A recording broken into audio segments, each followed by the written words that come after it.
हमो गुरु गोबिंद सिंह हमो नानक अस्त हमो रतन जोहर हमो माणिक अस्त।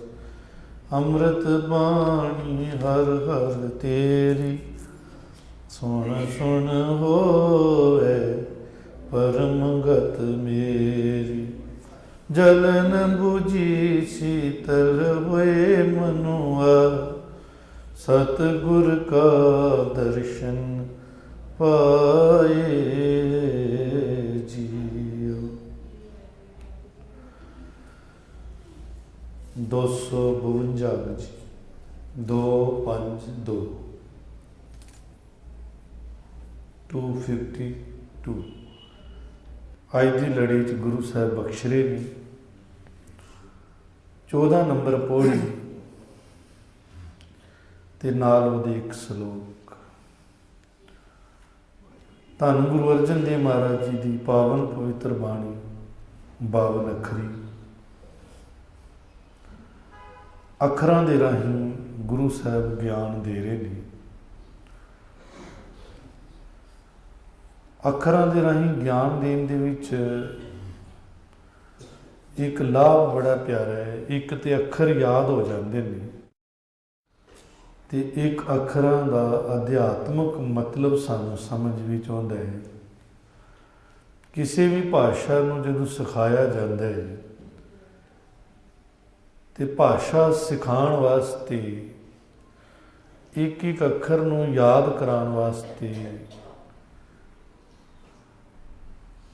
एक अखर दे नाल कोई एक सीन बनाया जाता है तो नाल बोलिया जाता है। जिद्दां A for apple, B for boy, C for cat. भावे कि ए फॉर एप्पल ए तो सिर्फ एप्पल ही नहीं बनता, होर भी बहुत कुछ बनता है। पर एप्पल इतना फेमस है, मशहूर है, बच्चे के हथ च बच्चे ने कई बार देखा है, वो एप्पल के राही ए नूं याद रख सकता है। इदां बी फॉर बॉय, उसनूं बॉय पता है, उहदी आम जिंदगी च है तो उहदे राही वो बी सीख सकता है। बिल्ली उन्हें अनेक बार देखी है, कैट उन्हें अपने आले दुआले देखी है, तो वो कैट उन्होंने याद है, सी याद नहीं है, पर उन्होंने कैट दे राही सी नूं याद किया जा सकता है। इसी तरह हिंदी वर्णमाला च भी है,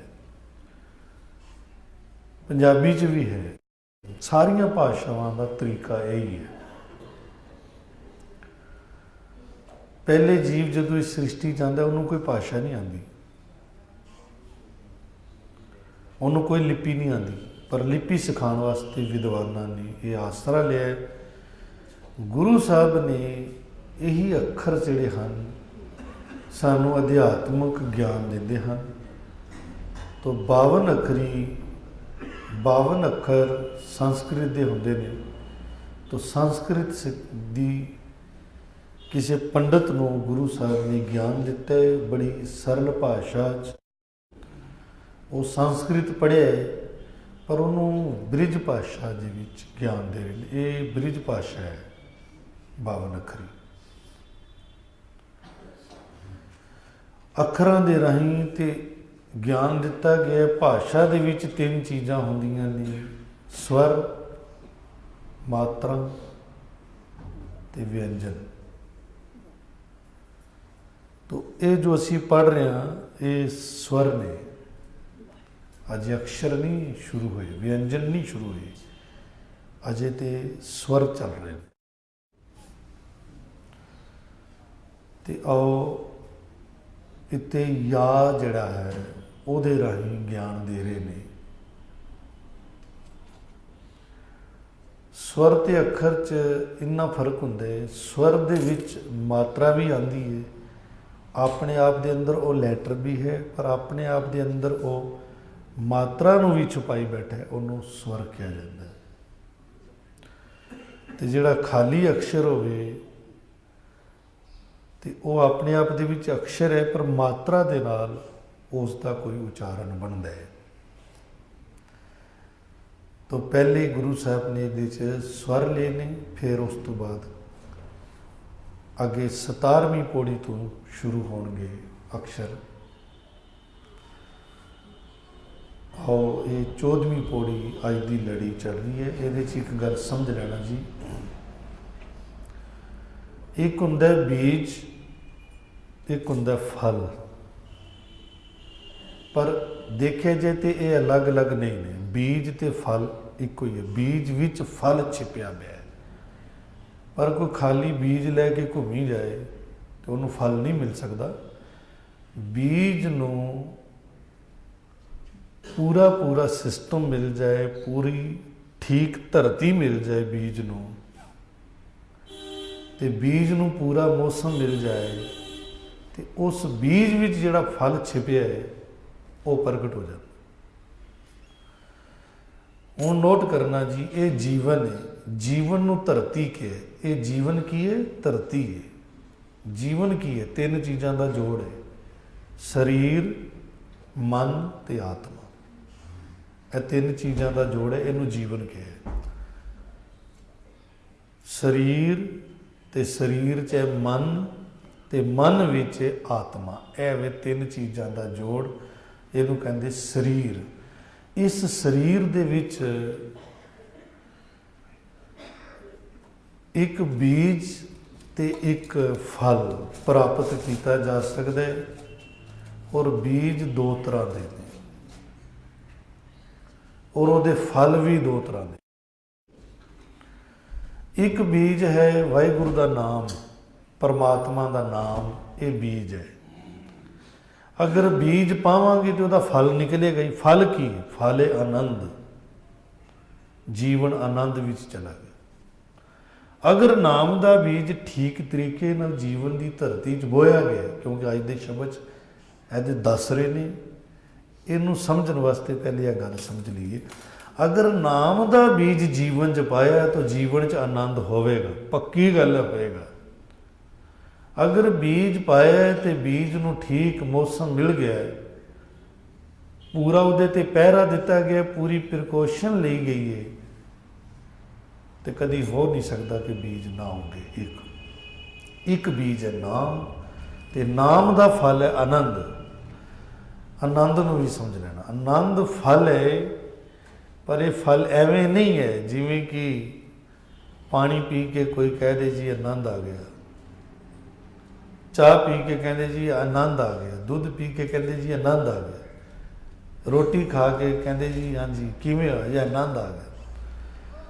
आनंद आनंद सबको कहें, आनंद गुरु ते जानिया। कहते उंज आनंद आनंद सारे कही जाते हैं। आनंद ते गुरु तो ही पता चलता है आनंद की है। आनंद ते नाम के बीज चो ही प्रगट होंदा है, उस तो पहले आनंद नहीं आता। जिस दिन आनंद आ जाएगा उस दिन सारे मसले हल हो जाएंगे जीवन के। जिस दिन जीवन च आनंद पैदा हो गया उस दिन सारे दुख कलेश मिट जाएंगे। एक बीज। दूसरा बीज है नाम दे सामने एक बीज हो रहे, नाम दे ओपोजिट, नाम दे खिलाफ, वो है हंकार, होमै। अगर होमै का बीज होएगा तो होमै तो पैदा होंदे दुख, दुख का कारण होमै। अगर किसी ने होमै का बीज बोया तो उसके जीवन च दुख आएगा, कोई नहीं रोक सकता। जैज कह लो कि अगर दुख है तो दुख तो फल है, इसका मतलब पिछे बीज बोया गया, एवं नहीं फल आया है, ये पिछे फल बीज बोया गया। तो बीज होमै का ही है, होमै च ही सब कुछ आ जाता है। होमै च ही माफ़ करना काम है, होमै च ही क्रोध है। अगर कोई क्रोध भी कर रहे तो भी होमै करके ही कर रहे। अगर अहंकार है तो उत्थे सब कुछ है, जिथे होमै वे उत्थे लोभ है, उत्थे मोह है, उत्थे हर तरह की चीज़ है। इत्थों ही सब कुछ पैदा होंदे। जिथे हंकार ना होवे उत्थे फिर कुछ नहीं होंदा। इसलिए क्या है, ये दो बीज ने आपस विच बिल्कुल ओपोजिट ने, एक दूसरे के बिल्कुल खिलाफ ने। होमै नावे नाल विरोध है, दोए ना बसै एक ठाएं। ये दोए एक जगह नहीं पा सकते। धरती, ये जीवन धरती है, इस जीवन की धरती च जा तो दुख होएगा जा आनंद होएगा। फल नोट करो जी, जीवन धरती है, इस जीवन की धरती च जा तो दुख होएगा, दुख फल है, तो जां फिर आनंद होएगा। दोवां च एक होएगा, दो नहीं होणगे। क्यों जी, आनंद भी हैगा तो दुख भी हैगा, यह नहीं हो सकता। ਜਾਂ आनंद होवेगा ਜਾਂ दुख होवेगा। ये हो सकता है किसी अंदर थोड़ा आनंद है, बाकी जो दुख है वो मिटता जा रहा है, उसकी जगह आनंद मिलता जा रहा है। यही है जीवन। फिर सवाल ये कि अगर जीवन दे विच दुख है, दुख फल है, तो आनंद भी फल है। जदों आनंद आ जाए तो दुख मिटना शुरू हो जाता है, तो जे दुख वधना शुरू हो जाए तो फिर आनंद मिटना शुरू हो जाता है। आपस में दोवें खिलाफ ने एक दूसरे के, पर ये तो फल है ने, इन्हों के पिछे बीज है। बीज की है? हंकार। अगर हंकार वधदा जाएगा तो नाम जिहड़ा है वो घटदा जाएगा। नाम बीज है। नोट करो जी, नाम बीज है ते हंकार बीज है, दोवें बीज है। हंकार का बीज अगर ज़्यादा फलीभूत होया तो नाम का घटता जाएगा। अगर नाम ज़्यादा फैलना शुरू हो गया तो होमै का बीज खत्म होना शुरू हो जाएगा। अगर ये कंटीन्यूस जीवन दे भी चलता रहता लगातार कि फिर मैं जीवन दे विच नाम का बीज वधाई जाना है, वधाई जाना है। नाम अंदर फैलता जाए मन च, मन का कोई भी हिस्सा बचे ना, सब जगह नाम चला जाए, तो फिर उत्थे किसी जगह भी होमै नहीं रहेगी। तो जे किसी जगह होमै नहीं रहेगी तो फिर होमै तो पैदा होता दुख, दुख कित्थे रहेगा? फिर बीज ही नहीं हैगा तो फिर फल कित्थे? तो अगर फल बीज नाम का है तो फिर आनंद वधदा जाएगा। अगर हंकार का बीज है तो दुख वधदा चला जाएगा। लो जी, इत्थे तक गल समझ आई। अगली गल यह है कि इहदा सानू ज्ञान चाहिए। ज्ञान बिना की पता चलेगा? कोई पूछे जी होमै की होंदी है, होमै का रूप की है, होमै किसनूं कहंदे? जब तक होमै नूं पहचानांगे ही नहीं तो बीज नूं असीं नहीं पहचान रहे। एक तो होंदा है कि होमै का बीज बंदा बोह रहा है, तो बोह क्यों रहा है? इसका कारण है अनजान है, अनजाने च बोया जा रहा है। इनू समझ ही नहीं कि यह बीज दुख का कारण बनना। सुख आनंद का कारण तो नाम का बीज है, तो नाम का बीज क्यों नहीं बोंदा? असल च नाम का बीज भी इनू ज्ञान ही नहीं हैगा कि नाम का बीज किवें बोया जाए। नाम का बीज बोया जाए तो जीवन के विच आनंद आ जाता है। हुण असीं कहांगे जी कईयां नूं ज्ञान हुंदा है, वो भी नाम का बीज नहीं बोंदे। मेरा मन नहीं मनता कि किसी नूं ज्ञान होवे तो वो नाम का बीज ना बोए, ऐसा कोई भी नहीं है। ज्ञान नहीं है। ज्ञान कोई ग्रंथ पढ़ लेना, किसी भी धार्मिक ग्रंथ की स्टडी कर लेना ज्ञान नहीं है। माफ़ करना, किसी भाषा को पढ़ लेना ज्ञान नहीं है। ज्ञान अलग चीज़ है। ज्ञान की है? ज्ञान पता की होता है? सामने अग है तो सानू ये ज्ञान होवे भी अग हथ साड़ देगी। अगर मेरा कोई भी अंग अग दे नाल टच होया तो अग साड़ दे, तो कोई बंदा अग च हथ पाएगा? अग दे इतना कोल जाएगा जिहदे नाल उसका कोई अंग सड़ जाए? नहीं जाएगा। यह है ज्ञान। हुण बच्चा जिहड़ा वो भी अग दे भी चला जाता है, भावें बेचारा सड़ जाए, उसका हथ सड़ जाए, कोई उसका अंग सड़ जाए, या पूरा सड़ जाए। ਬੱਚਾ ਕਿਉਂ ਜਾ ਰਿਹਾ ਅੱਗ ਕਰੋ? ਉਹਨੂੰ ਗਿਆਨ ਨਹੀਂ ਹੈਗਾ। ਵੱਡਾ ਕਿਉਂ ਨਹੀਂ ਜਾਂਦਾ? ਕਿਉਂਕਿ ਵੱਡੇ ਨੂੰ ਅੱਗ ਦਾ ਗਿਆਨ ਹੋ ਗਿਆ। ਇਸੇ ਤਰ੍ਹਾਂ ਹਉਮੈ ਅੱਗ ਹੈ, ਪਰ ਇਸ ਅੱਗ ਦਾ ਗਿਆਨ ਨਹੀਂ ਹੈ। ਬੰਦੇ ਸੇਕ ਲੱਗ ਰਿਹਾ ਹਉਮੈ ਦਾ, ਹਉਮੈ ਦੇ ਸੇਕ 'ਚ ਸੜ ਰਹੇ ਨੇ ਸਾਰੇ। ਇਸ ਹਉਮੈ ਦੇ ਸੇਕ ਤੋਂ ਬਚ ਹੀ ਨਹੀਂ ਪਾਉਂਦੇ, ਇਹਨਾਂ ਨੂੰ ਗਿਆਨ ਹੀ ਨਹੀਂ ਹੈ। ਨਾਮ ਮਹਾਨ ਠੰਡਤ ਹੈ, ਸ਼ਾਂਤੀ ਹੈ, ਪਰ ਨਾਮ ਦਾ ਵੀ ਗਿਆਨ ਨਹੀਂ ਹੈ। ਇਸ ਲਈ ਪ੍ਰੋਬਲਮ ਹੈ।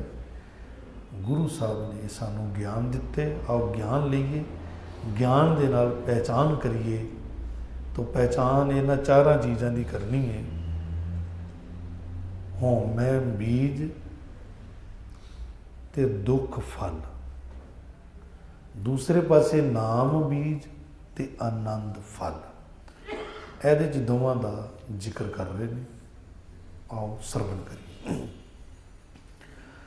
ਸ਼ਲੋਕ ਯਾਸ ਜਪਤ ਮਨ ਹੋਏ ਆਨੰਦ, ਬਿਨ ਸੈ ਦੂਜਾ ਪਾਓ। ਯਾਸ ਜਪਤ, ਜਿਸ ਦੇ ਜਪਣ ਨਾਲ ਮਨ ਵਿੱਚ ਹੋ ਜਾਂਦਾ ਆਨੰਦ।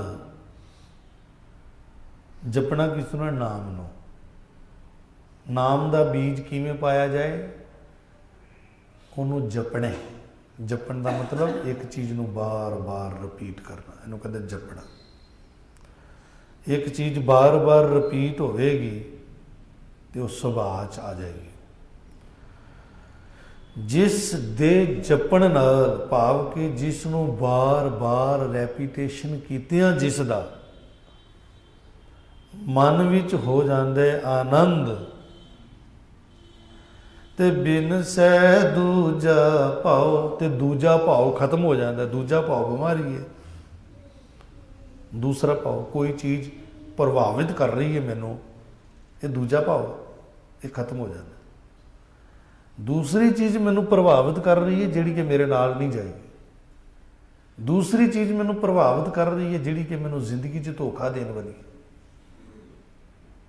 ਨਹੀਂ ਤਾਂ ਮਰ ਕੇ ਤੇ ਧੋਖਾ ਹੈ ਹੀ ਹੈ। ਉਹ ਖਤਮ ਹੋ ਜਾਏਗੀ ਜਦੋਂ ਆਨੰਦ ਪੈਦਾ ਹੋਏਗਾ। ਆਨੰਦ ਪੈਦਾ ਹੋਏਗਾ ਜਪਣ ਨਾਲ। ਤੇ ਨਾਲੇ ਕੀ ਹੋਏਗਾ? ਦੁੱਖ ਦਰਦ ਤ੍ਰਿਸ਼ਨਾ ਬੁਝੈ, ਨਾਨਕ ਨਾਮ ਸਮਾਉ। ਦੁੱਖ ਚਲਾ ਜਾਏਗਾ ਜੋ ਹਉਮੈ ਕਾਰਨ ਪੈਦਾ ਹੋਇਆ, ਔਰ ਦਰਦ, ਪੀੜਾ, ਇਹ ਵੀ ਚਲੀ ਜਾਏਗੀ। ਪੀੜਾ ਸਰੀਰ 'ਚ ਹੁੰਦੀ ਹੈ, ਦੁੱਖ ਮਨ 'ਚ ਹੁੰਦਾ। ਦੋਵੇਂ ਚਲੇ ਜਾਣਗੇ। ਤੇ ਤ੍ਰਿਸ਼ਨਾ, ਇਹ ਵੀ ਚਲੀ ਜਾਏਗੀ। ਤ੍ਰਿਸ਼ਨਾ ਇਹ ਅੱਗ ਹੈ, ਬੁਝ ਜਾਏਗੀ। ਦੁੱਖ ਦਰਦ ਤ੍ਰਿਸ਼ਨਾ ਬੁਝੇ। ਤ੍ਰਿਸ਼ਨਾ ਹੁੰਦਾ ਹੈ ਇੱਕ ਚੀਜ਼ ਭਰੇ ਹੀ ਨਾ, ਉਹਨੂੰ ਕਹਿੰਦੇ ਤ੍ਰਿਸ਼ਨਾ। ਤ੍ਰਿਸ਼ਨਾ ਕਦੀ ਭਰਦੀ ਨਹੀਂ ਹੈ। ਕਹਿੰਦੇ ਕੋਈ ਬੰਦਾ ਨਾ ਕਿਸੇ ਮਹਾਂਪੁਰਸ਼ ਕੋਲ ਗਿਆ, ਕਹਿਣ ਲੱਗਾ ਜੀ ਮੈਨੂੰ ਨਾਮ ਜਪਵਾਓ। ਉਹ ਕਹਿਣ ਲੱਗੇ ਵੀ ਨਾਮ ਤੇ ਤੈਨੂੰ ਜਪਾਵਾਂਗੇ, ਤੂੰ ਕੱਲ ਆਈ। ਦੂਸਰੇ ਦਿਨ ਉਹ ਦਿੱਤੇ ਟਾਈਮ ਮੁਤਾਬਕ ਪਹੁੰਚ ਗਿਆ। ਉਹ ਮਹਾਂਪੁਰਖ ਇੱਕ ਕੂਏ ਤੇ ਚਲੇ ਗਏ।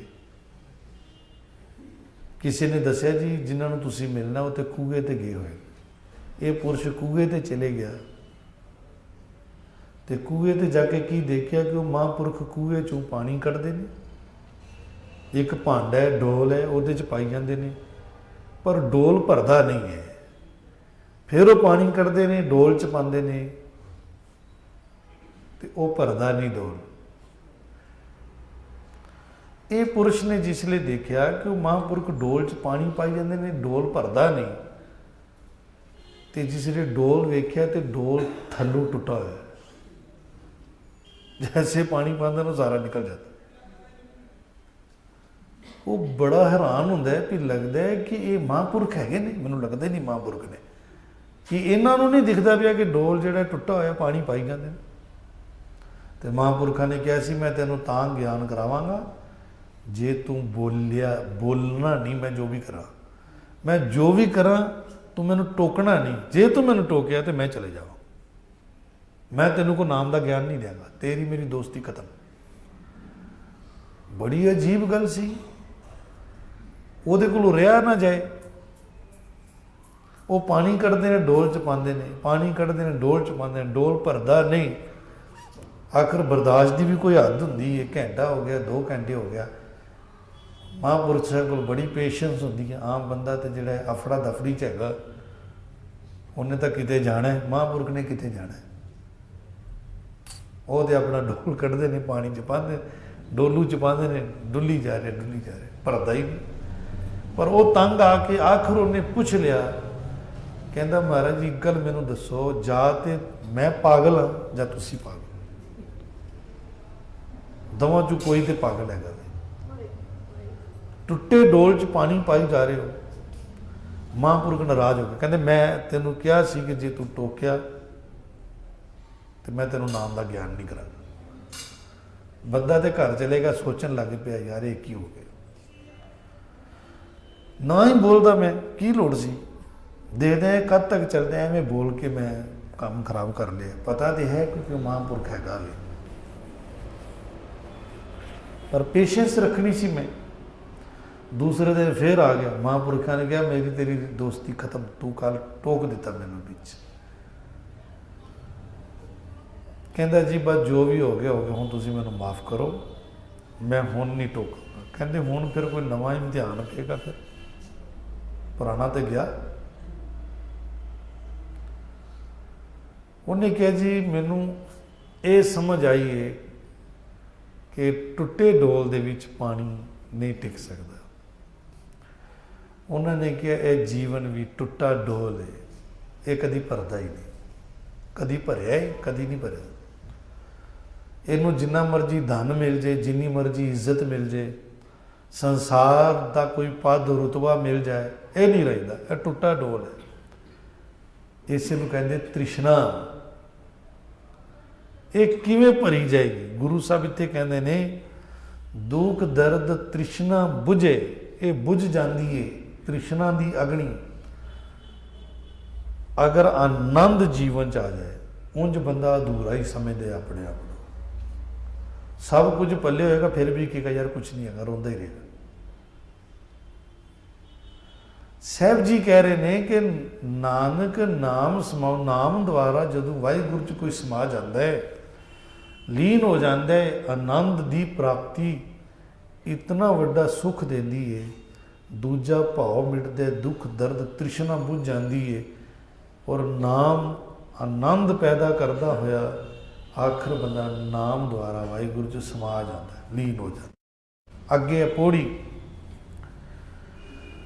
यया जारो दुर्मत दो। यया अखर कहता है कि तुसी दुर्मत नूं जला दिओ। दुर्मत हुंदा है पापां वाली मत, जिहड़ी पाप करदी, भैड़ी मत, इस नूं जला दिओ। जारो यया जारो दुर्मत दो। देखो जारो, जारो ये ब्रिज भाषा है। यया जारो दुर्मत दो, दुर्मत नूं ते दो दूसरेपन नूं जला दो। दूजापन, दूजा कोई दिसे ही ना, एक दिखन लग पाए। अनेकता में एक का दर्शन हो जाए, सारी अनेकता एक दिख जाए, यह दुआ दुआ खत्म हो गया। दुर्मत नाल खत्म होगा, दुर्मत खत्म होएगी तो फिर हो जाएगा ठीक। कहते तिसे त्याग सुख सहजे सो। तिसे त्याग, इन्हां नूं त्यागण दे नाल बड़ी सुख शांति तेनों मिलेगी, और सहज दे विच तू सोएगा, भाव के आराम होएगा, पूरा रिलीफ। अगर तू पूरा रिलीफ चाहना ना, तो यह रिलीफ तेनों तां मिलना जीवन च। जीवन दे विच सब तो वड्डी चीज़ है peace of mind. Peace of mind लई बड़ी बड़ी दुनिया पागल होई फिरदी है कि पीस ऑफ माइंड मिले किवें। ਇੰਨਾ ਵੱਡਾ ਖਜ਼ਾਨਾ ਸਾਨੂੰ ਗੁਰੂ ਸਾਹਿਬ ਨੇ ਦੱਸਿਆ। ਕਹਿੰਦੇ ਇਹਨਾਂ ਦਾ ਤਿਆਗ ਕਰ ਦਿਓ, ਭੈੜੀ ਮੱਤ। ਇਹ ਭੈੜੀ ਮੱਤ ਹੋਮ ਹੈ ਐਵੇਂ, ਇਹੀ ਪਾਪ ਕਰਵਾਉਂਦੀ ਹੈ। ਔਰ ਇਸ ਨੂੰ ਵੀ ਪਹਿਚਾਨਣਾ ਪਏਗਾ। ਸਾਹਿਬ ਕਹਿੰਦੇ ਇਹਨਾਂ ਦਾ ਤਿਆਗ ਕੀਤਿਆਂ ਬਹੁਤ ਸਹਿਜੇ ਹੀ ਸੁੱਖ ਮਿਲ ਜਾਏਗਾ, ਔਰ ਤੈਨੂੰ ਤੂੰ ਆਰਾਮ ਨਾਲ ਸੋਏਗਾ, ਤੈਨੂੰ ਰਿਲੀਫ ਮਿਲੇਗਾ। ਯਈਆ ਜਾਏ ਪਰੋ ਸੰਤ ਸਰਨਾ, ਇਹ ਹੈ ਹੁਣ ਗੱਲ। ਕਹਿੰਦੇ ਯਈਆ ਅੱਖਰ ਕਹਿ ਰਿਹਾ ਹੈ ਵੀ ਸੰਤ ਜਨਾਂ ਦੀ ਸ਼ਰਣੀ ਪੈ ਜਾਓ, ਸੰਤ ਦੀ ਸ਼ਰਨ 'ਚ ਚਲੇ ਜਾਓ। ਸੰਤ ਦੀ ਸਪੈਲਿੰਗ ਦੇਖੋ, ਬਹੁਵਚਨ ਹੈ। ਸੰਤ ਦਾ ਮਤਲਬ ਜੋ ਗੁਰੂ ਪੀਰ ਪੈਗੰਬਰ ਇਸ ਸ੍ਰਿਸ਼ਟੀ ਤੇ ਉਤਰਿਆ, ਜਿਸ ਦੀ ਜ਼ਿੰਮੇਵਾਰੀ ਹੈ ਰੱਬ ਨੇ ਲਾਈ ਹੈ, ਉਹਦੀ ਸ਼ਰਨ 'ਚ ਚਲੇ ਜਾਓ। ਤੇ ਗੁਰਸਿੱਖ ਨੂੰ ਤੇ ਬਾਣੀ ਨਾਲ ਜੋੜ ਦਿੱਤਾ। ਬਾਣੀ ਹੀ ਗੁਰੂ ਸੰਤ ਹੈ। ਗੁਰੂ ਸੰਤ ਦੀ ਸ਼ਰਣੀ ਪੈ ਜਾਓ। ਜੈ ਆਸਰ ਇਆ ਭਵਜਲ ਤਰਨਾ, ਜਿਹਦੇ ਆਸਰੇ ਇਸ ਭਵਜਲ ਨੂੰ ਤਰਿਆ ਜਾ ਸਕਦਾ ਹੈ। ਇਹ ਸੰਸਾਰ ਭਵਜਲ ਹੈ। ਭਵ ਹੁੰਦਾ ਜਨਮ ਮਰਨ। ਜਨਮ ਮਰਨ ਦਾ ਜਿਹੜਾ ਜਲ ਹੈ, ਇਸ ਨੂੰ ਤਰਿਆ ਜਾ ਸਕਦਾ। ਜਨਮ ਮਰਨ ਦੀ ਪੀੜਾ ਦੇ ਵਿੱਚੋਂ ਨਿਕਲਿਆ ਜਾ ਸਕਦਾ। ਇੱਦਾਂ ਇਸ ਨੂੰ ਤਰ ਲਓ, ਪਾਰ ਹੋ ਜਾਓ। ਇਸ ਸੰਸਾਰ ਤੋਂ ਪਾਰ ਚਲੇ ਜਾਓ। ਇਹ ਸਮਝਣਾ ਲਫ਼ਜ਼ ਬੜਾ ਗਹਿਰਾ ਲਫ਼ਜ਼ ਹੈ। ਭਵਜਲ ਨੂੰ ਤਰਨਾ ਕਿੰਨੇ? ਮਨ ਨੇ। ਮਨ ਸੰਸਾਰ 'ਚ ਹੈ ਨਾ, ਸੰਸਾਰ 'ਚ ਹੈ ਨਾ ਮਨ। ਮਨ ਨੂੰ ਸੰਸਾਰ 'ਚੋਂ ਕੱਢ ਕੇ ਪਾਰ ਲੈ ਜਾਓ, ਇਹ ਹੈ ਤਰਨਾ। ਮਨ ਨਹੀਂ ਤਰਨਾ, ਹੋਰ ਕਿੰਨੇ ਤਰਨਾ? ਮਨ ਜਿਹੜਾ ਸੰਸਾਰ ਦੇ ਵਿੱਚ ਫਸਿਆ ਹੋਇਆ, ਸੰਸਾਰ ਦੀ ਮਾਇਆ 'ਚ ਫਸਿਆ ਹੋਇਆ। ਤੇ ਮਾਇਆ ਦੀ ਇੱਕ ਵਾਰੀ ਦਾਸ ਨੇ ਵਿਆਖਿਆ ਸਾਂਝੀ ਕੀਤੀ ਸੀ। ਉਸਤਤ ਨਿੰਦਿਆ, ਸੁਖ ਦੁੱਖ, ਮਾਨ ਅਪਮਾਨ, ਇਹ ਸਭ ਮਾਇਆ ਹੈ। ਜਿਹੜੀ ਸੁਭਾਅ 'ਚ ਮਾਇਆ ਨਾ, ਇਹ ਮਾਇਆ। ਇਹਦੇ 'ਚ ਮਨ ਫਸ ਗਿਆ। ਮਨ ਕੀ ਚਾਹੁੰਦਾ ਹੈ? ਕੋਈ ਮੇਰੀ ਇੱਜ਼ਤ ਕਰੇ। ਮਨ ਇੱਕ ਚਾਹੁੰਦਾ, ਇੱਕ ਨਹੀਂ ਚਾਹੁੰਦਾ। ਇੱਕ ਮੰਗਦਾ, ਦੂਸਰੀ ਨੂੰ ਨਹੀਂ ਮੰਗਦਾ। ਇਹ ਹੈ ਮਾਇਆ। ਨੋਟ ਕਰੋ। ਮਨ ਕਹਿੰਦਾ ਮੈਨੂੰ ਸੁੱਖ ਮਿਲੇ, ਦੁੱਖ ਨਾ ਮਿਲੇ। ਮਨ ਕਹਿੰਦਾ ਮੇਰੀ ਉਸਤਤ ਹੋਵੇ, ਨਿੰਦਿਆ ਨਾ ਹੋਵੇ। ਮਨ ਕਹਿੰਦਾ ਮੈਨੂੰ ਮਾਨ ਮਿਲੇ, ਅਪਮਾਨ ਨਾ ਮਿਲੇ। ਇਹੀ ਚਾਹੁੰਦਾ ਮਨ। ਮਨ ਕੀ ਚਾਹੁੰਦਾ? ਮਨ ਚਾਹੁੰਦਾ ਮੈਂ ਕਾਮ ਵਾਸ਼ਨਾ 'ਚ ਪ੍ਰਵਰਤ ਰਹਾਂ, ਮੈਂ ਲੋਭ ਵਾਸ਼ਨਾ 'ਚ ਫਸਿਆ ਰਹਾਂ। ਮਨ ਅਨੇਕ ਤਰ੍ਹਾਂ ਦੇ ਨਸ਼ੇ ਕਰਨਾ ਚਾਹੁੰਦਾ, ਕਿਉਂਕਿ ਇਹਨੂੰ ਅਜੇ ਨਾਮ ਦਾ ਨਸ਼ਾ ਨਹੀਂ ਮਿਲਿਆ। ਜਿਸ ਦਿਨ ਨਾਮ ਦਾ ਨਸ਼ਾ ਮਿਲੇਗਾ, ਉਸ ਦਿਨ ਬੋਤਲ ਖੁੱਲਣੀ ਬੰਦ ਹੋ ਜਾਏਗੀ। ਕਿਉਂਕਿ ਨਾਮ ਦੀ ਬੋਤਲ ਖੋਲੇਗਾ ਤੇ ਫਿਰ ਦੂਸਰੀ ਬੋਤਲ ਕਿੱਥੇ ਰਹੇਗੀ? ਖਤਮ ਹੋ ਜਾਏਗੀ। ਉਸ ਤੋਂ ਪਹਿਲੇ ਨਹੀਂ ਖਤਮ ਹੋਏਗੀ। ਜਿਸ ਨੂੰ ਪੈ ਗਈ ਇਹ ਲੱਤ, ਉਹ ਪੀਏਗਾ ਹੀ ਪੀਏਗਾ, ਕਿਉਂਕਿ ਉਹਨੂੰ ਦੁੱਖ ਹੁੰਦਾ ਹੈ। ਜਿੰਨਾ ਬੰਦਾ ਸਿਆਣਾ ਹੁੰਦਾ ਨਾ, ਤੁਸੀਂ ਦੇਖਣਾ ਉਨਾ ਸ਼ਰਾਬੀ ਕੁਆਬੀ ਹੁੰਦਾ।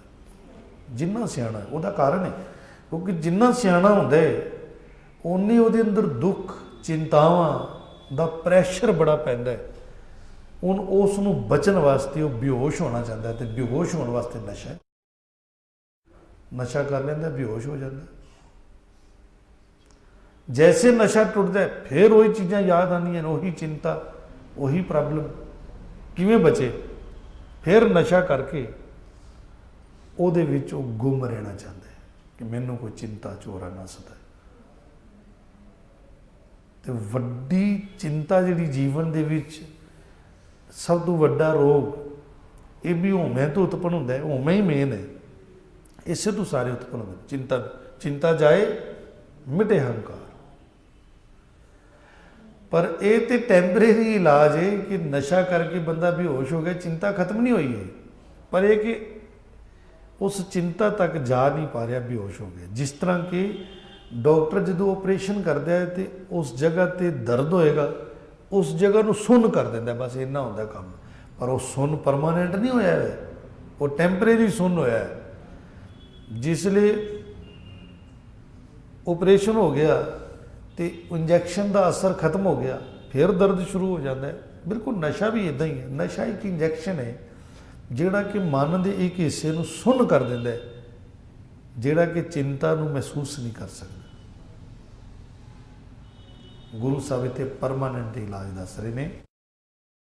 ਕਹਿੰਦੇ ਸੰਤ ਜਨਾਂ ਦੀ ਸ਼ਰਣੀ ਪੈ ਜਾ, ਜਿਨ੍ਹਾਂ ਦੀ ਕਿਰਪਾ ਨਾਲ ਤੂੰ ਇਸ ਸੰਸਾਰ ਭਵਜਲ ਤੂੰ ਤਰ ਸਕਦਾ।